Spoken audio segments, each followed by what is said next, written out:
Hey, hello everybody. Thank you for joining. Thank you for joining me in this webinar. Let's talk about how to sell consulting.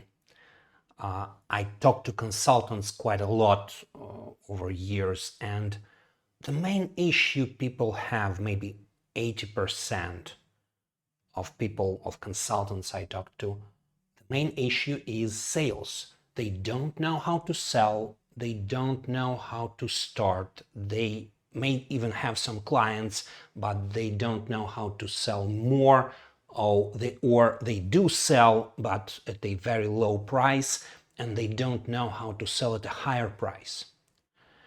And when I talk to consultants about what stops them from selling their services at a high price, what I usually hear is something like, to sell high-ticket consulting, you need decades of experience, tons of expertise.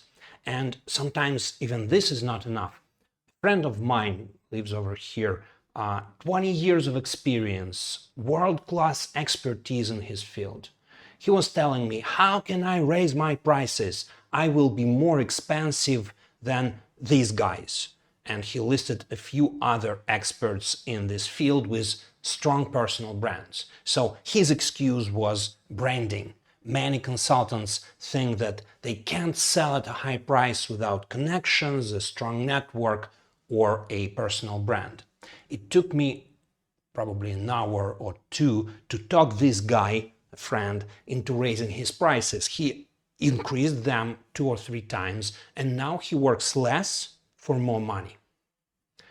Third excuse, third myth is marketing. Consultants think they need complex marketing funnels, large budget to get clients to pay them high ticket.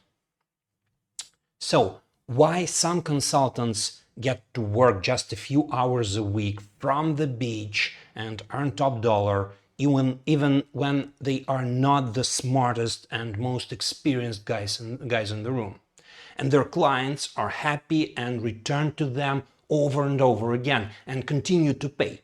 Today we will talk about how to sell high-ticket consulting. Because here's my favorite question: what makes a good consultant? A good consultant, in my definition, is a consultant who earns a lot of money and brings significant value to the client. Both things are essential: a lot of money and a lot of value. You have to provide a lot of value to earn a lot of money, but you need to know how to sell for a lot of money to provide a lot of value. You need both. Unfortunately, not every consultant knows how to sell for a lot of money. Here's Natalie. She is a chief operations officer in some medium-sized company with her primary expertise in HR. He worked as chief HR for a long time, and she is currently employed, but she wants to become a full-time consultant. Well, she is already a consultant. She has some clients, but they come to her on their own. She doesn't sell to them. She doesn't have active sales. She doesn't have lead generation, anything like that. They just come, ask her for help, and she does help at a rate of $50 per hour. When she tells that to anybody, it was me and a few other consultants around, people ask her, are you nuts? Are you crazy? Because that's a very, very, very low rate for her level of expertise and experience. But she does not know how to sell for a bigger price. One issue here is her imposter syndrome. She does not believe she could sell for more. She doesn't know how to sell. She doesn't engage in active sales. And so Natalie has a lot of work, but not for a lot of money. Well, it's all somewhat in past tense because that's what happened before I met her. Now, another case, Eugene. I met this guy at a regatta, a sailing race. He has a captain's license. He likes to spend a lot of time at sea, and he actually won this race that we've met at. He works as an IT consultant with a large IT consulting firm. He also wants to become an independent consultant. But he's not doing much about it. He's not doing a lot to market himself, to sell his expertise, which is quite amazing, by the way. Some special IT magic. But the problem is this magic only works within the corporate environment. His clients are large enterprises. And those large enterprises are used to buying consulting from large IT integrators or IT consulting firms, bundled with different services like software development, implementation, whatever. For this guy, consulting may offer a lot more money than employment, but that goes with much less financial stability. When he starts to think about how to start on his own, he faces challenges like how to provide financial stability for himself and his family, how to keep access to bank credit. He struggles with questions like how to start selling, who to sell to, how much to charge, and when to quit his job. How to quit his employment with this big consulting firm in a way that wouldn't involve too many risks. The typical strategy for a case like this would be to start consulting in parallel with the daytime job.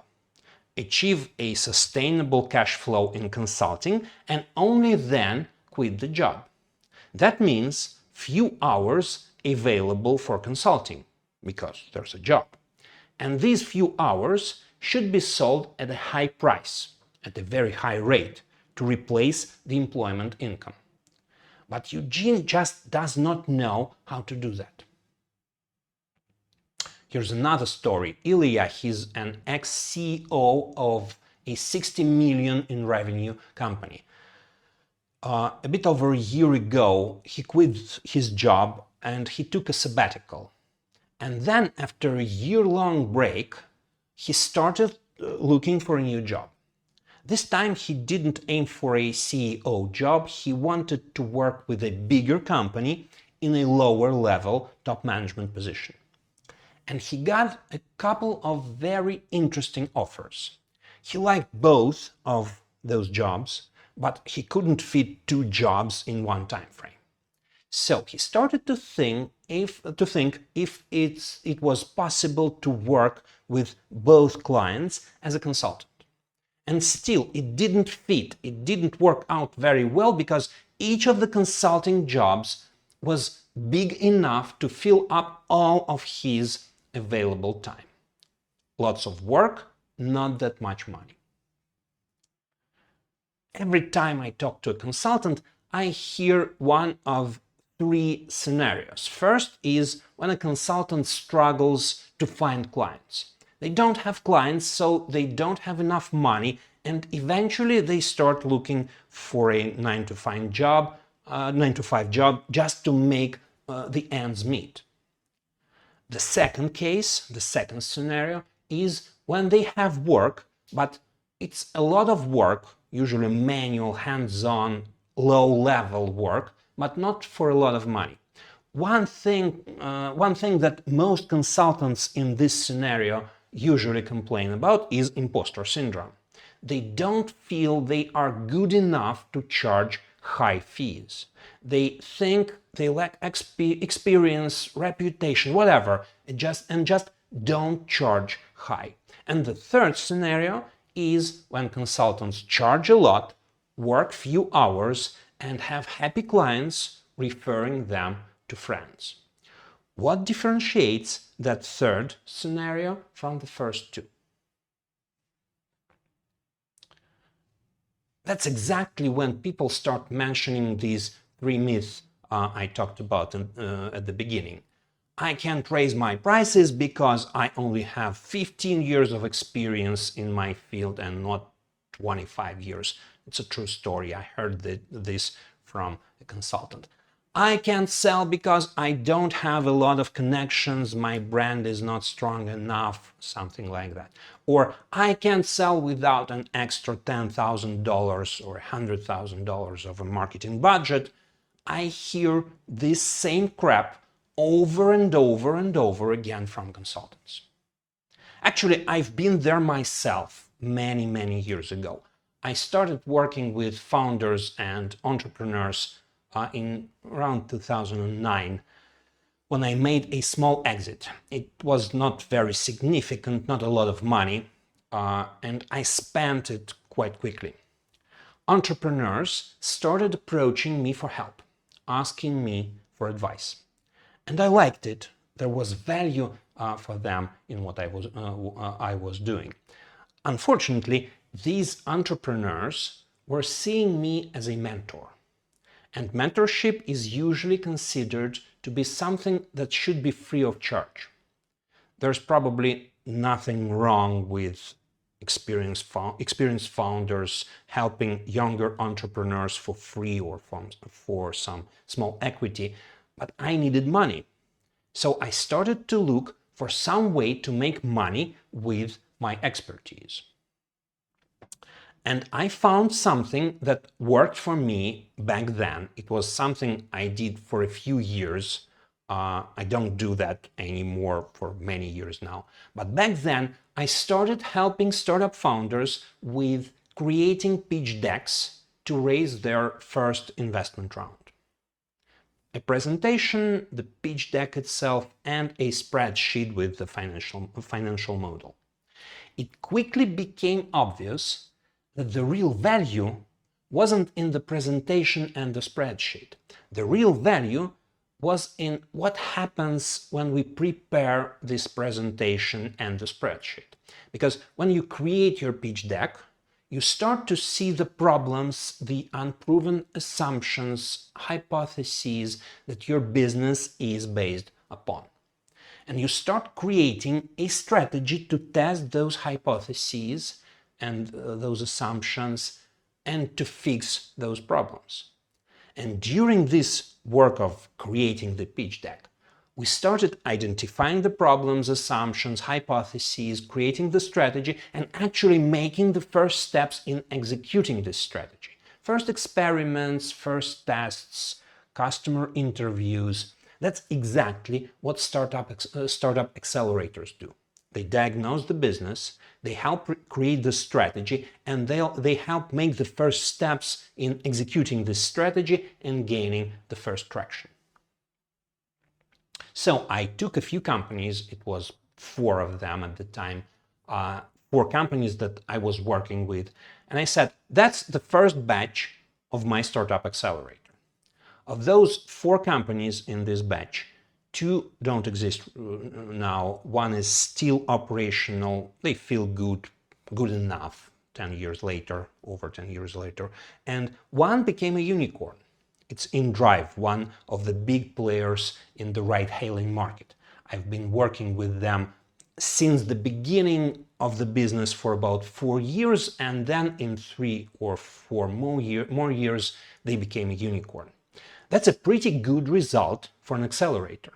But back then I did not go on with this accelerator. Instead, I joined a different one, a large startup accelerator that my friends were launching. We had a similar model to Y Combinator, batches, quite large batches, a few hundred startups per year, several thousand overall. It was quite a playground for us to figure out what's going on, how to work with startups.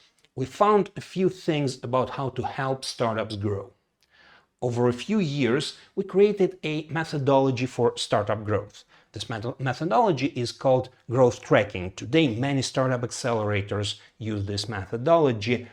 We started with early stage startups, then we moved on to later stages, larger businesses, established businesses, corporations, and the important thing here is that this methodology, this way of consulting, allowed me to transition from this project-based consulting, like creating pitch decks, to a different form of work with more predictable hours, where I don't have an unknown, unpredictable amount of work to finish the project, and with a much bigger hourly rate.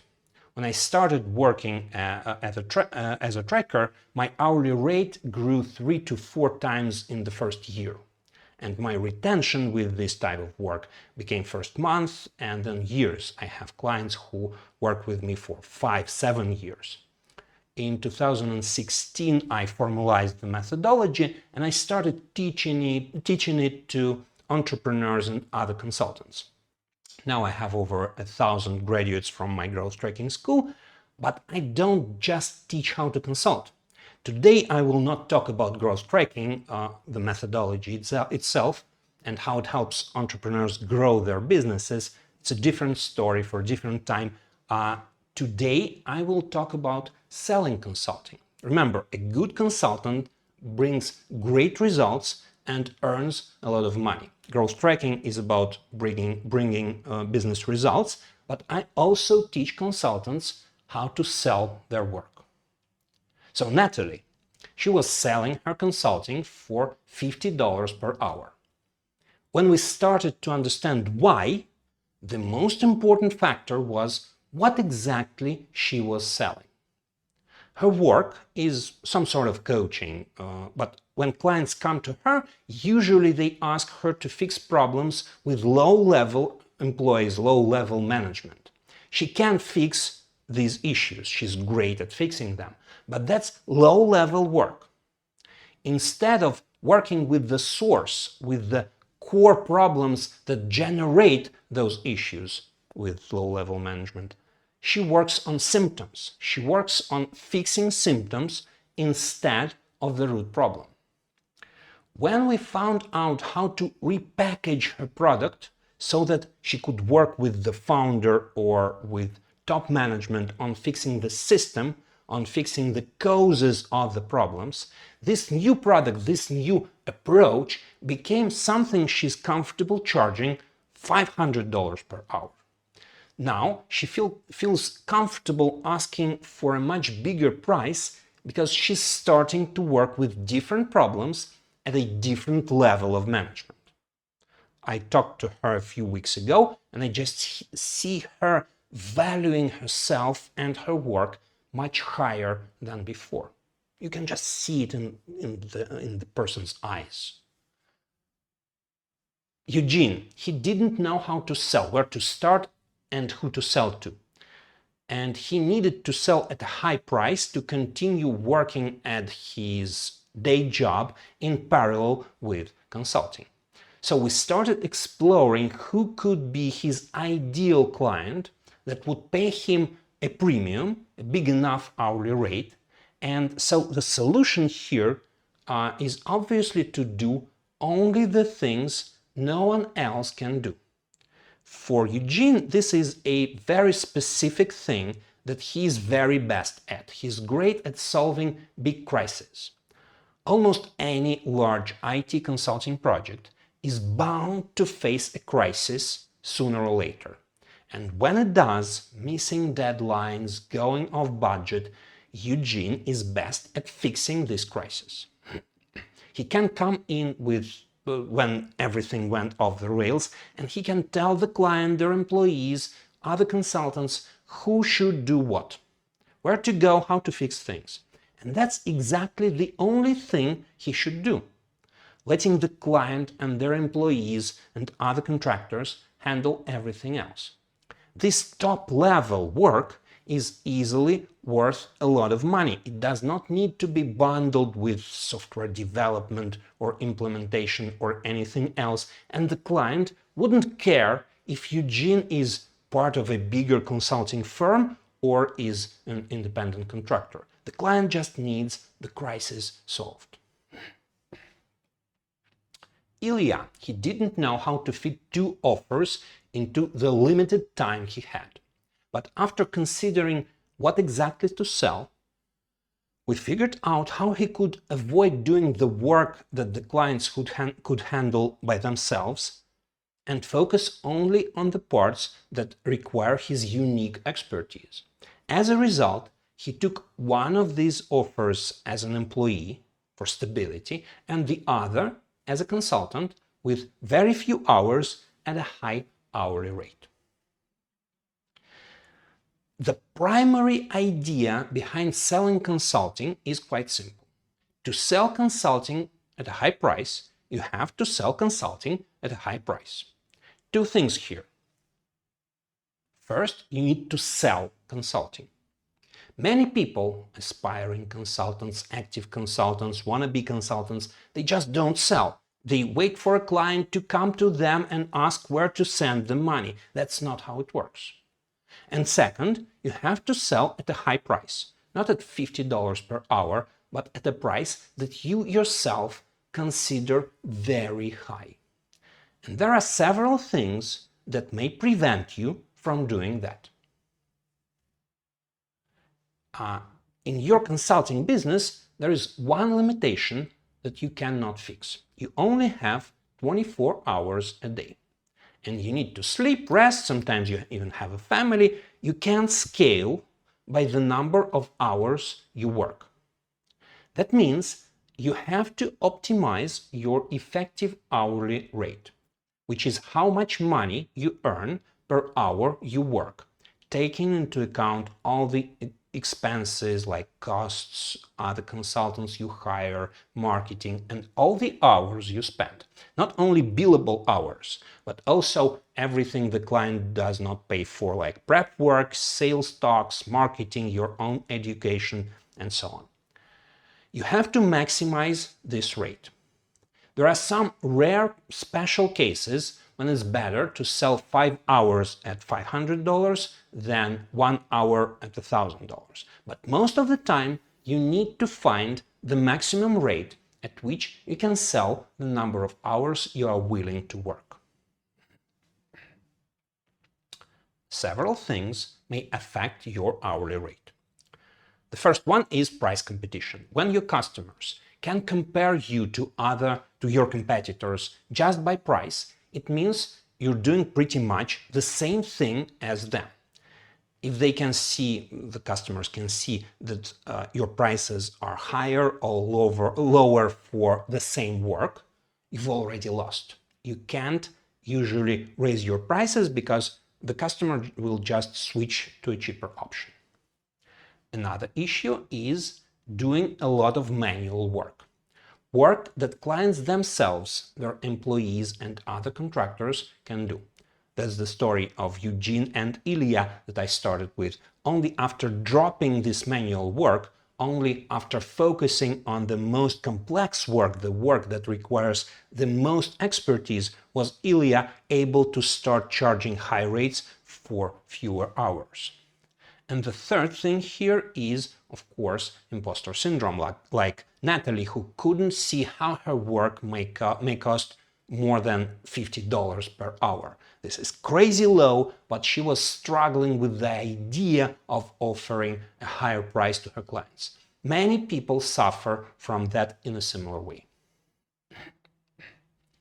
To break through these and other problems, the first thing to do is focus on things that no one else in the client company can do and leave the rest to the clients themselves and to other contractors they can hire.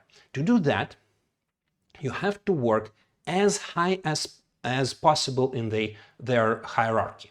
You have to work with the founder, the CEO, or the leader of a business unit, with the person as high as possible in the hierarchy who is interested in what you do. And for that, you have to address the root causes of the problems, not just symptoms.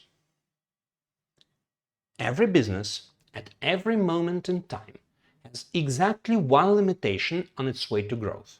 To grow, you need to find that limitation, focus on it, and quickly test hypotheses for how to overcome it. And then move on to the next limitation and the next. To find this limitation, you usually need to identify the core problem behind the symptoms that the client describes and work with this core problem. The core framework behind growth tracking is based on this idea. You determine your big goal, find the main limitation on the way to this goal, then produce hypotheses for overcoming this limitation, and form a weekly sprint with tasks related to these hypotheses.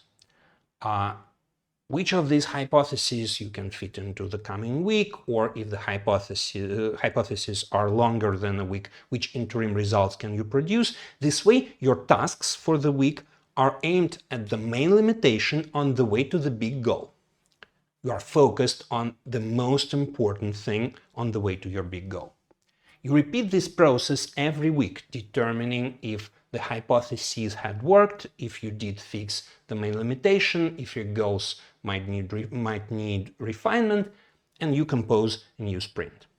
When you as a consultant use this approach as part of your work with the client's business, it provides better results because the work is always focused on the main bottleneck, on the one most important thing on the way to a big goal.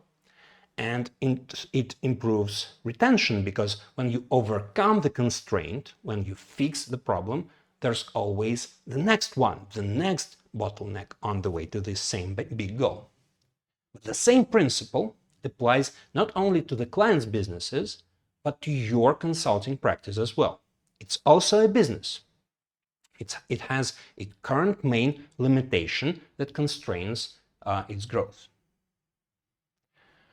Your consulting practice is similar to any other simple business. It's a pipeline that starts with marketing, where you acquire new leads, then sales that determine price and conversion, and then the product that provides retention. The main bottleneck in this pipeline may be in any one of these stages, or it may be in positioning that influences all of them. If, for example, if there are no leads, nothing else works. No one to sell to, nobody to retain. If you have leads, but there's no sales, no conversions, or very low conversions, then there's no one to retain, and your acquisition efforts are wasted. You don't convert those leads. If there is no retention, both acquisition and sales efforts are also wasted. You are pouring clients into a leaky bucket. And with poor positioning, nothing works at all. So you have positioning, acquisition, sales, and product. And you need to identify which one to fix, where the bottleneck is, and make this part of the business right. Correct. Make it work. So your personal consulting does not scale by the number of clients. If you are selling other consultants, it's a different business with different limitation. But if you are selling your own hours, you cannot scale high-ticket consulting by increasing the number of clients. There are two types of marketing: scalable and non-scalable. Scalable will bring you more clients. Non-scalable won't. But on a small scale, it is usually much more efficient. You don't invest a lot of resources into building a scalable lead generation machine.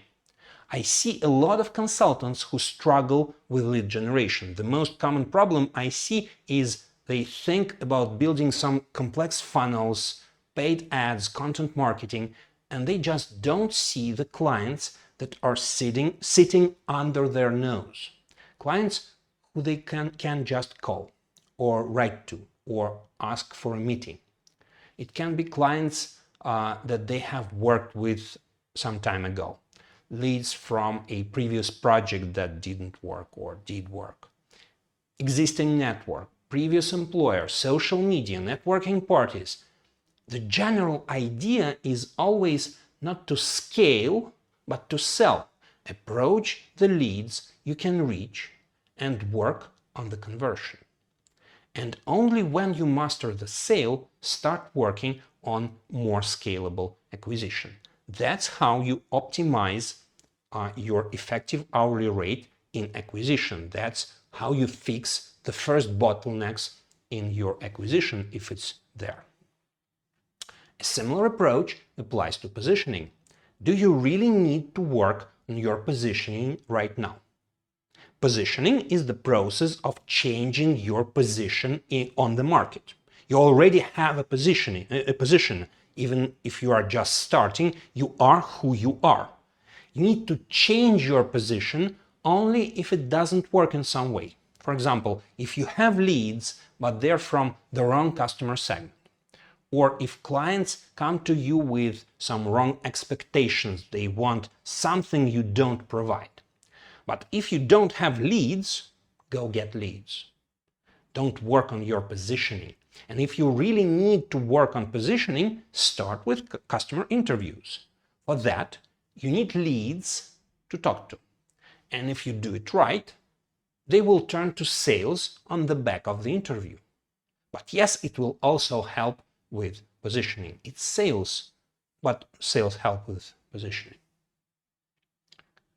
The most frequent, most important limitation in sales is when the consultant gets caught up in the client's complaints. The client comes up with their version of a problem that they want to solve, and sometimes even with their vision of the solution. But they don't have the expertise you have. You are a consultant with expertise, the clients don't have it. They see the organization from the inside, from their point of view, which is usually biased in some way. So the real problem is often different from what they see. And if you just start implementing what they initially ask for, it won't work, because you don't address the root causes of the problem. To find the real problem, you need to diagnose the business as a whole, and then fix what needs to be fixed, not what the client complains about. Now the product. 3 primary areas where the main limitation may be. First is pricing. Just raise your prices. Charge more. Did you raise your price today? Part of it is the amount of manual work you do for the client. The amount of work somebody else can do. The less you do of that, the more you do the work only you are able to do, and the more you can charge. And then retention. This one's obvious. The longer you retain the client, the more you earn. Retaining an existing client is way easier than selling to a new one. These are the very basics, things you need to set up at the beginning of your consulting journey. Work with the clients that are under your nose, increase your prices, master the conversion, then the retention, then come the next steps of your long-term strategy. The first thing to do here is to work on being visible among people who know you, your friends, colleagues, close network, and then their friends and colleagues. The more people know you or know about you, the more leads you get. Then it's time to work on the conversions, either on the conversion from a lead to sale or on the conversion from people that know and listen to you to a lead. For them to convert to a lead, they need to participate in a conversation with you, be it reading your social media, mailing list, watching a webinar, or talking to you at a party. The longer you retain them in this communication, the more chances you have to convert them to a lead and then to a sale. So you work on your audience metrics. And only then you may start scaling your audience, acquiring more and more users that will read you or listen to you or watch you. That's when, for instance, paid marketing comes in. And then you start creating new products like online courses or different services. One way of looking at this strategy is how warm your clients are. Hot leads, those who know you, trust you, listen to you, your inner circle. With them you can just make an offer and get feedback. Then warm leads. These are usually friends of friends. They come through referrals and you need to nurture them before selling, explain what's going on, onboard them into your world with a webinar or a one-on-one conversation, whatever. Then Cold clients, cold leads, they come from paid traffic, content marketing, lead magnets. They don't know you, they don't trust you. You need to earn that trust. There come longer, more complex funnels. There can be also webinars, but they will be acquisition webinars with a different structure. So when you build your strategy, you usually go in these stages. First hot leads, then warm, then cold. Each stage has its own limitations, its own tasks and tools. Most problems come from using tools from one stage, tools that don't match the current stage. Like when you start with paid traffic instead of just reaching out to your direct network hot leads. Each stage has its own goals. With hot leads, the goal is to figure out the offer, the value you provide to your customers, and find your best customer segment, the one that you will focus at. With warm leads, you work on your visibility and referrals so that you have enough leads to master the sales process. And then you work on the sales conversion. With cold leads, you scale acquisition. You build your subscriber list, your email list. Then as you have more leads, you can work on increasing your prices first and then on creating new products. And then you can move on to different business models, scalable products, be it consulting, education, anything else. Different business, bigger, scalable business. For some people, consulting is their primary focus for many years, their life's work. For others, it may be just a step on the way to the next business. If you're employed, it may not be that easy to start a business right away. What if it doesn't work? What if you don't have enough expertise in building the business? What if you run out of money? What if you fail and have to get back to finding a job? Consulting is a great way to start. You can start consulting as a side hustle in parallel with your current job. Try if this is what you really want. Learn to sell, to deliver. When you reach a certain level of income, quit the job and focus on consulting. At that point, you are already an entrepreneur. Then, as your consulting practice grows, you may start hiring other people, turning into a consulting firm or an agency, or you may come up with an idea for a scalable product for your consulting customers and pivot into a product-based business. And if this business faces some problems, which they usually do, runs out of money, whatever, you don't have to go look for a job. You still have consulting as a way to make some money and get your business through the troubles. And if you are already in consulting, I just want you to raise your prices. Every time I speak to a consultant, I see that their price is too low. You can raise your rate or you can start charging premium prices right away. But when it comes to really raising your prices or to actually starting your consulting career, it may be not that easy. You may need help, you may need guidance on how to position yourself on the market, on how to acquire leads, sell to them, what to sell, how to price your services. That's why, to help you in doing all that, I created the high-ticket consulting formula. It provides you with the exact steps for going from the start or from where you are right now in your consulting business to working few hours for high rates and having happy clients who value your work. The formula covers everything you need to grow in consulting: acquisition, sales, your consulting product, pricing, and the strategy for your consulting business. Before now, I have only been teaching this formula to students at my high-end coaching programs, but now I'm launching the online course on selling high-ticket consulting.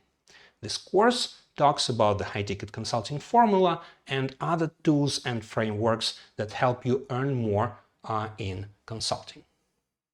Remember, to sell consulting at a high price, you need to sell consulting at a high price. Like Kate, she's been working in a financial department of some big company And at some point she felt it was enough for her. So she quit and started in financial consulting for small and medium-sized businesses.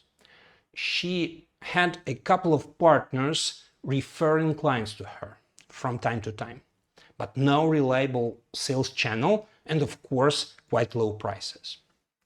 During the training with us, Kate started actively selling her services, raised prices, and sold several 6-month contracts totaling over $4,000 per month for 6 months. For some of you, $25,000 might not be something big, something worth mentioning, but for Kate at the time, it was like 2 or 3 times more than she had before. Or Lana, she's been a chief marketing officer for several different companies for like 15 years in a row. But she's been dreaming about consulting for years. Not having a boss, working from a beach, a lot of money, not a lot of work. And she had even started consulting. Problem was she didn't have enough revenue from consulting to cover her expenses without the regular salary. And growing the number of clients was not an option for her because she didn't have enough time left after her daytime job. But once she started charging high ticket for her consulting work, she was able to earn as much as her regular job with just 2 consulting clients. At that point, she quit the job, focused on consulting, and now she has a course on B2B SaaS marketing, a decent consulting practice, and spare time to perform as a DJ. But I see lots and lots of consultants who struggle with marketing and sales, who provide great services but are not good enough at selling them, who sometimes make basic mistakes like they get the client to a discovery session but fail to make a proper offer. They may know a lot about marketing and sales, but this knowledge is not structured, not systemic enough to actually sell high-ticket consulting. That's why we decided to launch an online course. How to sell high-ticket consulting. It's a course that will help you set up a steady flow of leads and increase sales, raise prices and retain clients for longer, scale the existing practice or build it properly right from the start, work less, earn more. It consists of 8 modules: diagnostics for your consulting business, what's going on in your consulting practice, what's limiting its growth, what to fix, where to focus. Positioning, product line, client acquisition, selling consulting, pricing strategy, your consulting product, how to package your services so that you provide a lot of value with high margins, and growth strategy for the consulting practice. All the content is pre-recorded videos. You can watch it whenever you like at the speed convenient to you and implement the changes into your business in the order and at the pace that you need. There's no group calls and workshop, but we have included options for personal support. I will talk about it in a minute. There will also be homework assignments, templates, frameworks to implement the tools from the course in your own business.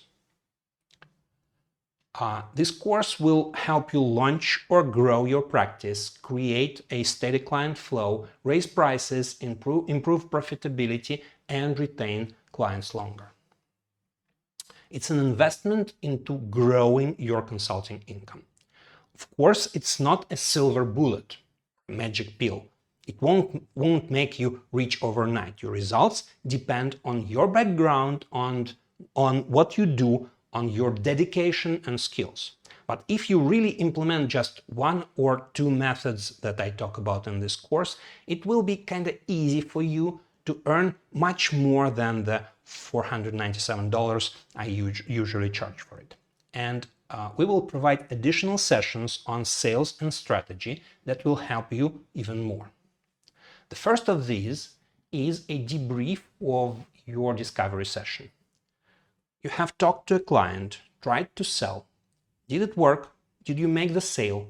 Why did or didn't it work. In this one-on-one session, we will analyze why it worked or didn't, what to change, and how to improve so that you can increase your sales conversions and price. The session is conducted by me or one of my coaches. Such a consultation typically costs at least $500. The second option is a consultation on your sales strategy. Whether you are starting to sell consulting or improving your existing business, you have a lot of questions like what product to sell, at what price, how to attract clients, how to sell, which hypotheses to test, and it in what order. This is a personal consultation on implementing the tools from the course. Also typically costs at least $500. So we have two bonuses, a debrief of a discovery session that will help you increase sales conversion and pricing. It typically costs $500. And a consultation on your sales strategy that helps you launch or grow your sales. Also a $500 value. Total cost of bonuses at least $1,000, but it's free when you buy the course. And now, for a limited time, this course is available for $297 instead of $497. To sign up for the course, follow this QR code, this one you see on the screen, or click on the link in the chat or in the description under this video. We will also send this link to your email, fill in the form, and we will get back to you with payment options and answers to any questions you may have. I want you to deliver lots and lots of value to your clients and earn more while doing that. For that, you need to sell better. So let's improve your sales. Follow the link in the chat or in the description and see you in the course. Now let me see if we have any questions in this webinar. I only see the questions in Zoom. If there are any on LinkedIn, I will probably answer you personally because I don't see it right now. But if there's no questions, please click on the link, sign up for the course. If you have any question, if you will have any questions later, there's a way to ask them on the landing page, or just reply to an email from us, or write to me on LinkedIn, and see you in the course. Thank you so much, and until next time.